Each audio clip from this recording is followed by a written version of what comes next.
मुख्यमंत्री देवेंद्र फडणवीस यांनी सावित्रीबाई फुले यांच्या जयंतीच्या दिवशी संभाजी भिडेंचा छगन भुजबळ यांच्या उपस्थितीमध्ये सत्कार केला। त्यामुळे आता काँग्रेस नेत्या यशोमती ठाकूर आक्रमक झाल्या। संभाजी भिडेंनी सावित्रीबाई फुले ज्योतिबा फुले यांचा खूप अपमान केलाय। त्यांच्या जयंतीच्या दिवशी मुख्यमंत्र्यांनी सत्कार केला। छगन भुजबळ हे सहन करतील पण आम्हाला ते सहन होत नाही अशी संतप्त प्रतिक्रिया यशोमती ठाकूर यांनी दिली आहे।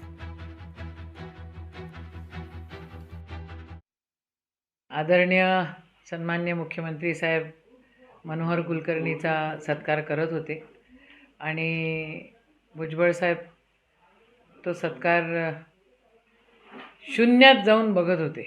खरं मनोहर कुलकर्णींनी खूप अपमान केलेला आहे आई सावित्रीचा, महात्मा ज्योतिबा फुलेंचा। आणि 3 जानेवारीला माईंची जयंती असते, त्या जयंतीच्या दिवशी मुख्यमंत्री अशा व्यक्तीचा सत्कार करतात ज्यानं अपमान केलेला आहे वेळोवेळी, आणि ते आदरणीय भुजबळ साहेब सहन करतात। हे आम्हाला सहन न होणारी गोष्ट आहे। लोकशाही मराठी ऐका, पहा, जागरूक रहा।